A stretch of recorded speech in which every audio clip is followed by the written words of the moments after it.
Hello guys, welcome to our YouTube channel. Hope you all are doing well. So इस video में हम देखेंगे ancient history के basics, मतलब कब कहाँ कैसे क्या शुरू हुआ, उसके बाद क्या आया, उसके बाद क्या आया। बेसिकली इस वीडियो से आपको एक ओवरव्यू मिल जाएगा, आपको समझ में आ जाएगा कब क्या चीज़ हुई, कैसे कैसे हुई। देन आपके लिए चैप्टर समझना ईजी हो जाएगा। सो इस वीडियो में हम इसका ओवरव्यू कवर करेंगे, उसका बेसिक्स कवर करेंगे कि क्या क्या हुआ था। फिर उसके बाद आपको हर चैप्टर की सेपरेट वीडियो मेरी प्लेलिस्ट में मिल जाएगी। तो चलिए शुरू करते हैं। किसी भी चीज़ को रिकॉर्ड करने के लिए या कोई भी चीज़ जब हम देखते हैं तो उसके जब इवेंट्स कोई होते हैं तो वो डेट वाइज होते हैं, मतलब पहले ये हुआ, देन ये हुआ, ये चीज़ इस टाइम पे हुई, इस टाइम से इस टाइम तक चली, इस तरह से। अब उसको कवर करने के लिए कोई कैलेंडर होता है, तो उस टाइम पे दो हमारे कैलेंडर जो होते थे वो मेन थे। First is the Gregorian calendar and second is the Shakas calendar. आप मेरी राइटिंग पे मत जाइएगा, मैंने रफली थोड़ा सा लिखा था। तो ग्रेगोरियन कैलेंडर को हम बेसिकली इंग्लिश कैलेंडर भी बोलते हैं, जो कि पॉप ग्रेगोरियन के ऊपर बना था, ये इन्होंने फाउंड किया था। सो ये वाला जो कैलेंडर है हमारा, ये वो है जो हम आज प्रेजेंट डे फॉलो करते हैं। Now the Shakas calendar, Shakas calendar को हम हिंदू कैलेंडर भी बोलते हैं, मतलब जैसे जिसमें वो मंथ्स आते हैं चैत्र, वैशाख, ये सब।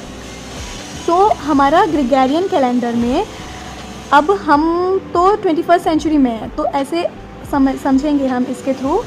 ये मान लो हमारी ये अब वाली सेंचुरी है, तो ये इधर से लेके ज़ीरो तक, ये मतलब किसी टाइम पे आके ज़ीरो हुई। जैसे अब 2023 चल रहा है, उससे पहले पहले पहले पहले ये था, फिर मतलब कुछ आया, तो कोई एक ऐसा पॉइंट आएगा जहाँ पे वो ईयर ज़ीरो हो जाएगा, फिर उसके पीछे हम माइनस में चले जाएंगे। तो इस माइनस को हम बोलते हैं BC, बिफोर क्राइस्ट। हमारा जो ये ग्रेगोरियन कैलेंडर बना था, ये ग्रेगोरियन कैलेंडर नहीं, तो ये जो हमारा ज़ीरो वाला, जहाँ पे हमारा ज़ीरो आता है, उसके बाद से जो हमारा कैलेंडर आया था, इंग्लिश कैलेंडर, मतलब जो हम बेसिकली फॉलो करते हैं, ये जीसस क्राइस्ट की बर्थ के ऊपर है। तो जैसे हम BC बोलते हैं, BC मतलब बिफोर क्राइस्ट, मतलब यहाँ पे जब ये हमारा ज़ीरो आया था तब हमारा जीसस क्राइस्ट की बर्थ को ये डिनोट करता है।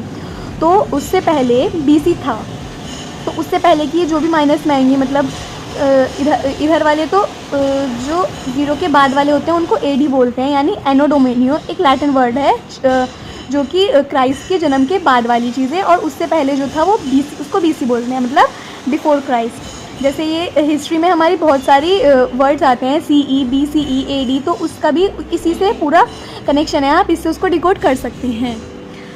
तो CE को बोलते हैं क्रिश्चियन इरा, मतलब ये क्रिश्चियन इरा, यहाँ से जब क्राइस्ट का जन्म हुआ। BCE बिफोर क्रिश्चियन इरा, जेसस के जन्म से पहले।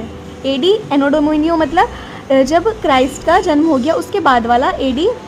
देन सेंचुरी क्या होती है? सेंचुरी हमारी 100 ईयर्स की होती है। अब हम जैसे हमें एक सेंचुरी का निकालना हो, मान लो हमें दे दिया 21st सेंचुरी का, वो निकालो कि मतलब कब से कब तक होती है, तो उसको निकालने का we have a formula here like this. अगर हमें दिया 21st सेंचुरी का, तो हम उसको ऐसे निकाल सकते हैं, we should write it here like this 21st century.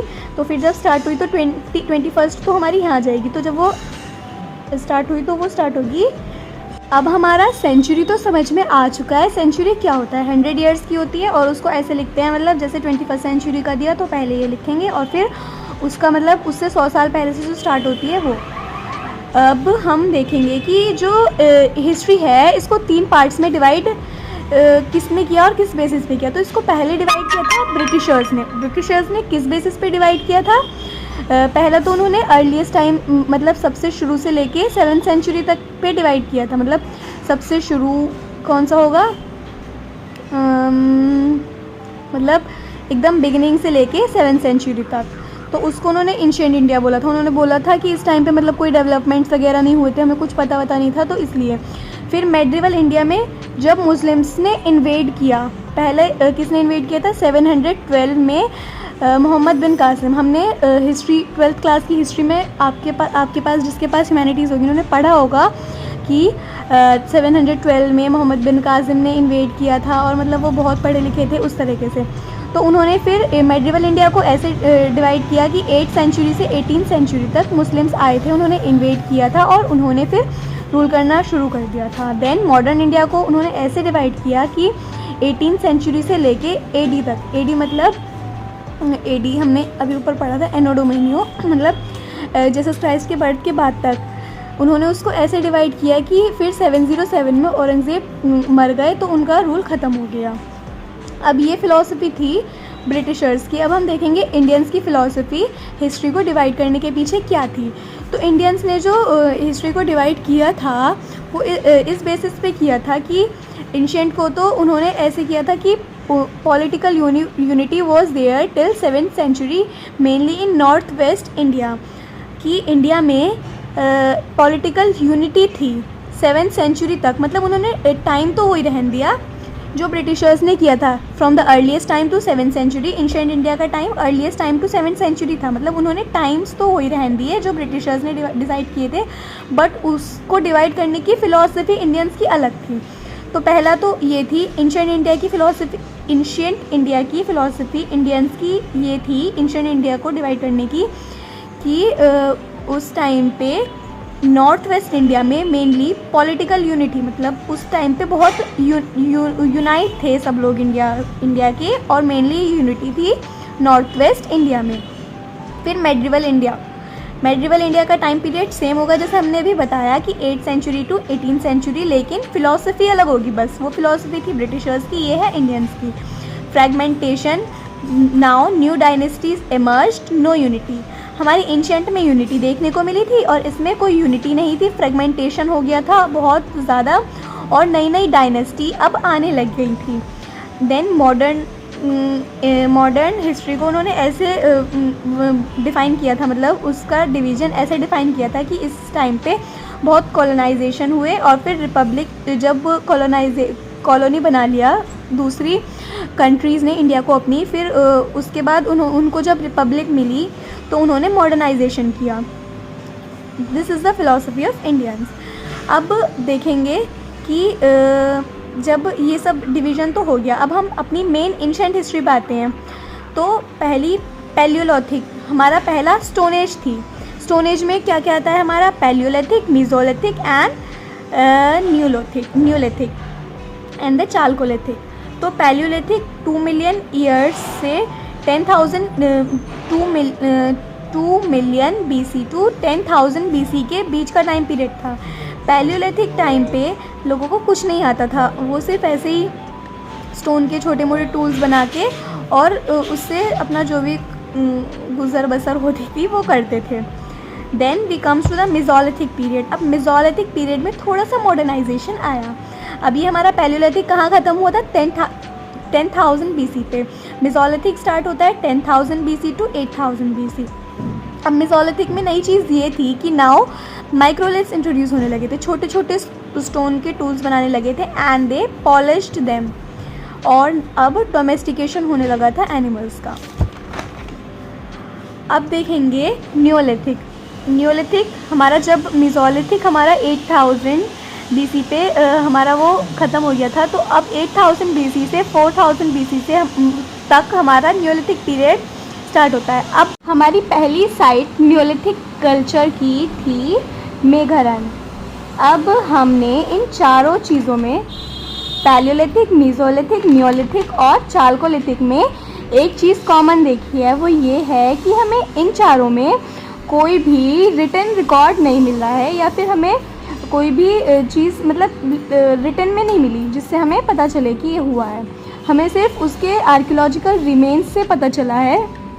तो इसको हम इन चारों को हम बोलेंगे प्री हिस्टोरिक पीरियड, मतलब ये सब प्री हिस्ट्री में आएंगे। प्री हिस्ट्री का मतलब हमें इससे पता चल गया है कि वो चीज़ें वो वाली हमारी हिस्ट्री की स्टेज जिसमें हम चीज़ों का पता रिटन रिकॉर्ड से नहीं लगाते बल्कि उनके आर्कियोलॉजिकल रिमेन्स से लगाते हैं, उसको हम प्री हिस्टोरिक पीरियड बोलते हैं, उसको हम प्री हिस्ट्री बोलते हैं।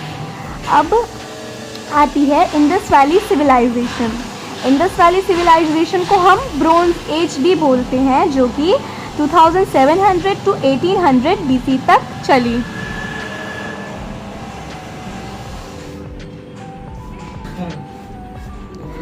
अब इस एज को ब्रोंज एज क्यों बोला जाता है? क्योंकि इस टाइम पे ब्रोंज का यूज़ प्रेवलेंट हो गया था, लोग ब्रोंज पे यूज़ करने लगे थे। अब ब्रोंज कैसे बनता है? ब्रोंज बनता है कॉपर का और टिन का। अब अगर हम देखें, इंडस वैली सिविलाइजेशन कहाँ पे मिली थी हमें? अफगानिस्तान और राजस्थान वाले रीजन में। तो अब उसका रीज़न आ गया हमारे सामने। अब ब्रोंज जैसे कॉपर और टिन की बनती है, तो कॉपर हमें मिलती है राजस्थान से और टिन मेनली मिलती है अफगानिस्तान से, और ब्रोंज इन दोनों चीज़ों का बनता है, तो इसीलिए इंडस वैली सिविलाइजेशन उस जगह लोकेटेड थी। अब हम इंडस वैली सिविलाइजेशन को प्रोटो हिस्ट्री के अंडर में पढ़ेंगे। प्रोटो हिस्ट्री क्या होता है? ये वो होता है जब हमें रिटन रिकॉर्ड्स या रिटन एविडेंसेस मिले तो हैं, लेकिन हमें उसकी लैंग्वेज का नहीं पता, हमें ये नहीं पता वो क्या लिखा है और हमने उसको किसी और चीज़ से डिसाइफर किया है। तो जैसे हमने हड़प्पन सील्स को मेसोपोटामियन टेक्स्ट से डिसाइफर किया था, तो वो चीज़ यहाँ हुई, तो उसको हम प्रोटो हिस्ट्री में लाएंगे। प्री हिस्ट्री, प्रोटो हिस्ट्री हमारी दोनों कवर हो गई। अब आती है Vedic age. Vedic age is from 1500 to 600 BC। Vedic age में आयरन का यूज़ होने लगा था, तो इसको आयरन एज भी बोलते हैं। वैदिक एज 2 पीरियड्स में डिवाइडेड है, अर्ली एंड लेटर। अर्ली में ऋग्वेद कंपोज हुआ था। अर्ली में हम ऋग्वेद को ले सकते हैं बिकॉज ऋग्वेद का टाइम पीरियड है 1500 to 1000 के बीच का, और लेटर में हम ले सकते हैं सामवेद, यजुर्वेद, अथर्ववेद, इन सबको, क्योंकि इसका टाइम पीरियड था 1000 to 600 BC। अब हमें ये कैसे पता चला कि उस टाइम पे आयरन यूज़ होता था? क्योंकि यजुर्वेद और अथर्ववेद में हमें एविडेंसेस मिले हैं लिखे हुए आयरन के। अब आते हैं महाजनपदास पे। अब वैदिक एज के एंड के आते आते आर्यंस आने लगे थे, और आर्यंस बेसिकली ट्राइबल पीपल थे जो कि बाद में और क्लासेस में डिवाइड हो गए, और जिन क्लासेस में वो डिवाइड हुए उनको महाजनपदास बोलते हैं। अब महाजनपदास आए 600 BC में। अब मेन हमारे 16 महाजनपदास थे, लेकिन जो सबसे इम्पॉर्टेंट महाजनपदा हैं वो है मगध। अब मगध में बहुत सारी फैमिलीज थी, उसकी एक हमें यहाँ पे एक के बारे में पढ़ना है, जो कि है Mauryan empire. Mauryan empire last किया from 321 to 180 BC। Mauryan empire के हमारे बड़े बड़े 3 राजा थे, पहले Chandragupta Maurya, then Bindusara and then Ashoka. फिर अशोका जब हमारे 232 BC में जब उनकी डेथ हो गई, तो फिर ये मौर्यन एम्पायर वीकेंड होने लगा, क्योंकि अशोका ने कुछ ऐसी पॉलिसीज़ बनाई थी जिनको चलाने के लिए सिर्फ एक पावरफुल किंग ही उसको चला सकता था, सिर्फ एक पावरफुल किंग ही चाहिए था, तो कोई ऐसा इतना पावरफुल किंग इमर्ज नहीं हो सका। फिर उसके बाद आता है हमारा पोस्ट मौर्यन किंगडम्स। इसमें बहुत सारी छोटी छोटी डायनेस्टीज़ आई, और ये हमारा लास्ट किया फ्रॉम 200 BC to 300 AD। फिर आता है हमारा गुप्ता किंगडम। गुप्ता किंगडम में बहुत सारे बड़े बड़े राजा आए, और ये राजा हमारे 319 AD से लेके 467 AD तक चलते रहे, एंड देन उनका रूल भी 600 AD में आके ख़त्म हो गया। Then comes the post Gupta period. इसमें हमारे वही छोटी छोटी डायनेस्टीज इमर्ज होने लगी जिससे हमारी पोस्ट मॉडर्न किंगडम्स में हुई थी, एंड दैट इज़ इट। हमारा यहाँ पे एंशिएंट हिस्ट्री का ओवरव्यू कंप्लीट होता है। अब हम नेक्स्ट वीडियो में कवर करेंगे इसका फर्स्ट चैप्टर, जो कि है प्री हिस्टोरिक पीरियड। सो उसको देखने के लिए आपके लिए उसकी लिंक डिस्क्रिप्शन में है, so go and watch. Do like, subscribe and share. Bye bye.